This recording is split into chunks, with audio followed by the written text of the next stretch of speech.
আছে হতবাক হয়ে বসে থাকে। আমাদের আব্বা জান আম্মা জান খবরের ভিতর থেকে সন্তান হিসাবে আমাদের দিকে তাকিয়ে থাকে। তখন আমাদের সন্তানেরা আমাদের জন্য ইসানে সওয়াব করবে, আমাদের জন্য একটু নেকি পাঠাবে। তারা আর লুঙ্গির আবদার করে না, তারা আর কাপড়ের জন্য আবদার করে না, তারা আর সন্তানদের কাছে দুটো ওষুধের ট্যাবলেটের জন্য আমার কাছে আবদার করে না গো। খবরের ভিতর থেকে আমাদের আম্মা জান আমাদের আব্বা জানেরা আমাদের মতো সন্তানদের দিকে তাকিয়ে তাকিয়ে রয়েছে। কখন আমার জন্য ইসালে সওয়াব করবে, কখন সূরা ফাতিহা পড়বে, কখন সূরাতুল ইখলাস পড়বে, কখন দয়া নবীর শানে দরুদ শরীফ পড়ে আল্লাহ পাকের দরবারে দুটো হাত তুলে রোনাজারি করবে, আমাদের জন্য দোয়া চাইবে, আমাদের জন্য মাগফিরাত চাইবে।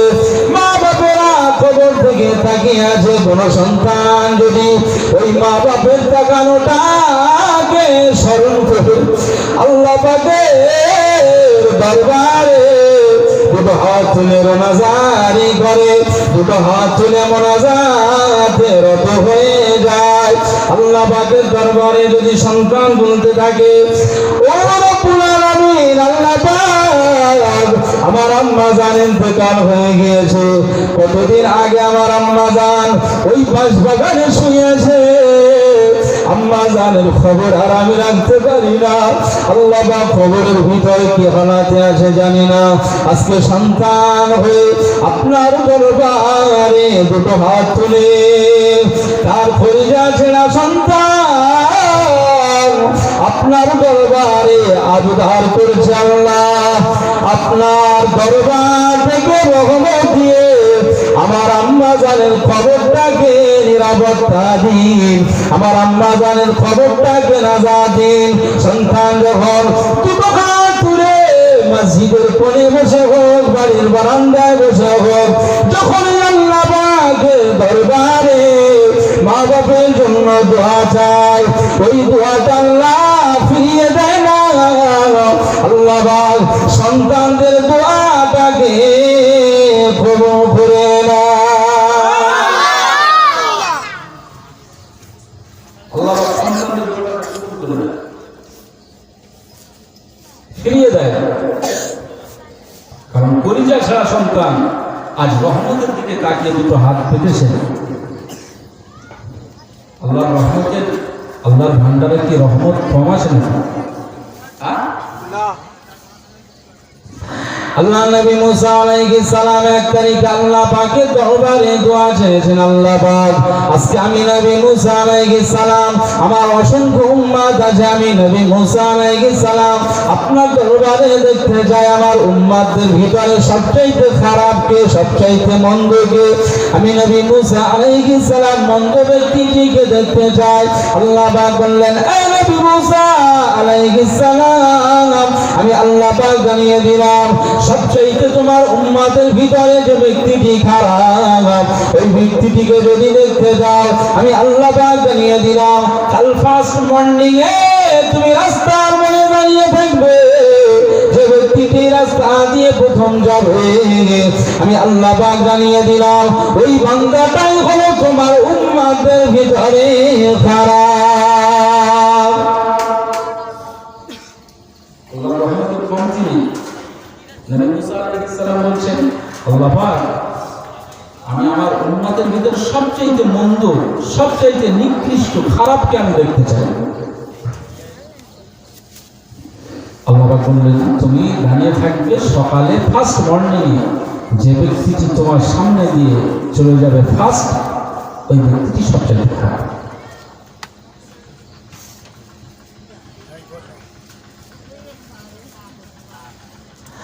আল্লাহ নবী মুসা আলাইহিস সালাম পরের দিন সকালবেলা রাস্তার কিনারায় দাঁড়িয়ে রইলেন।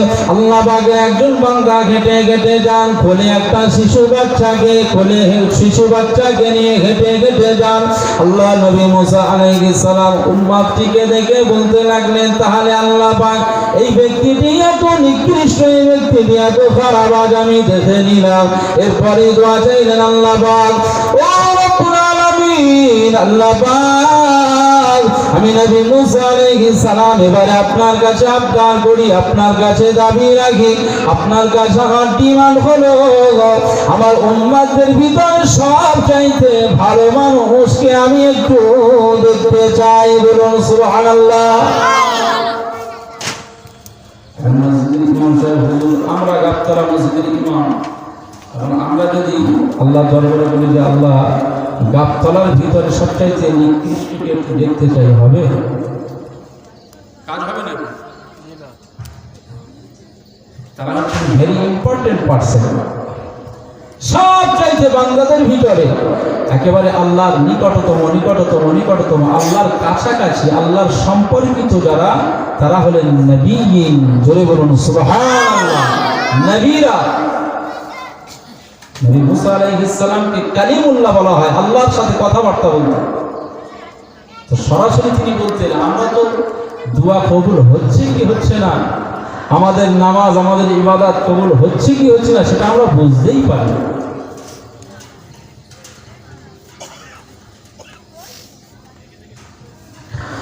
আল্লাহ নবী মুসা আলাইহিস সালাম বলছেন আমি নিকৃষ্ট ব্যক্তি দেখতে চাই। আল্লাহ বললেন দেখে নেবে সকালবেলা, দেখে নিয়েছেন। আবার বললেন আল্লাহ আমি একটু ভালো মানুষ দেখতে চাই।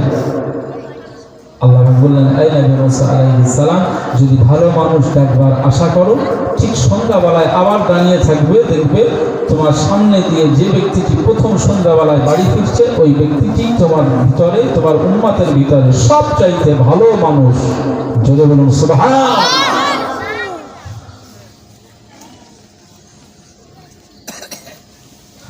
ও আমার ভাইজানেরা, নওজওয়ানেরা, ও সোনার মালিকেরা, আল্লাহ নবী মুসা আলাইহিস সালাম সন্ধ্যাবেলাতে দাঁড়িয়ে রইলেন। ভালো মানুষ দেখবে, ভালো উম্মাত দেখবে, কোয়ালিফিকেশনটা তার সবচেয়ে ভালো। আমি আল্লাহ পাকের দরবারে যেহেতু দাবি করেছি, আল্লাহ বললেন সন্ধ্যাবেলাতে যে প্রথম বাড়িতে ফিরবে ওই ব্যক্তিটি হলো, ওই বান্দাটি হলো সবচেয়ে ভালো। আমি আল্লাহ পাকের নবী মুসা আলাইহিস সালাম আজকে আমি সকালবেলা নিকৃষ্ট মানুষ দেখেছি, এবার ভালো মানুষ দেখবো আশার অপেক্ষায় দাঁড়িয়ে রইলেন। এমন সময় দেখতে পান সন্ধ্যাবেলাতে সকালবেলাতে কোলে করে বাচ্চাকে নিয়ে জঙ্গলের ভিতরে চলে গিয়েছিল। ওই ব্যক্তিটি আবার কোলে বাচ্চা নিয়ে সন্ধ্যাবেলায় বাড়ি ফিরতেছে। জোরে বলুন সুবহানাল্লাহ। আল্লাহ নবী মুসা আলাইহিস সালাম বলেন কি বাবা, সকালে যাকে দেখলাম যে নিকৃষ্ট ওই আবার সন্ধ্যাবেলা প্রথমে এসেছে, মানে ওই ভালো সবচেয়ে কাজ হবে এখানে ম্যাথামেটিক্স কাজ হবে। আল্লাহ নবী মুসা আলাইহিস সালাম বলেন আল্লাহ আমাকে একটু হ্যারেস করানো হচ্ছে। আল্লাহ নবী মুসা আলাইহিস সালাম আল্লাহ পাকের দরবারে দাবি রাখলেন, আল্লাহ পাক ও রব্বুল আলামিন, আল্লাহ পাক আমি সকালবেলাতে দাবি করেছিলাম খারাপ মানুষ, মন্দ মানুষ, নিকৃষ্ট মানুষ দেখবার জন্য সকালবেলাতে দেখে নিয়েছিলাম। আবার দাবি করেছিলাম আল্লাহ পাক আমি ভালো মানুষ দেখবো, ভালো বান্দা দেখবো। আল্লাহ পাক আপনি আমার সন্ধ্যাবেলাতে সেই একই মানুষটিকে দেখিয়ে দিলেন। ও রব্বুল আলামিন, আল্লাহ পাক এই মানুষটি খারাপ আর মন্দের ভিতরে কি, খারাপ আর ভালোর ভিতরে কি পার্থক্য আছে আমাকে একটু জানাবে। আল্লাহ পাক বললেন হে নবী মুসা আলাইহিস সালাম আমি আল্লাহ পাক জানিয়ে দিলাম সকালবেলা ওই বান্দাটি যখন বাড়ি থেকে বের হলো, বাচ্চাটাকে কোলে করে নিয়ে জঙ্গলের ভিতরে চলে গেল। বাচ্চা কোলে থাকা বাচ্চাটা আব্বা জানকে লক্ষ্য করে বলেন আব্বা জান, ও আমার আব্বা জান, আজকে জঙ্গলের ভিতরে এসেছি, জঙ্গলটা কত বড়। আব্বা বলছেন জঙ্গলটা বিশাল বড়। এই জঙ্গল দেখেছেন আপনারা? হ্যাঁ জঙ্গল কোথায় দেখেছেন? সুন্দর। আলহামদুলিল্লাহ।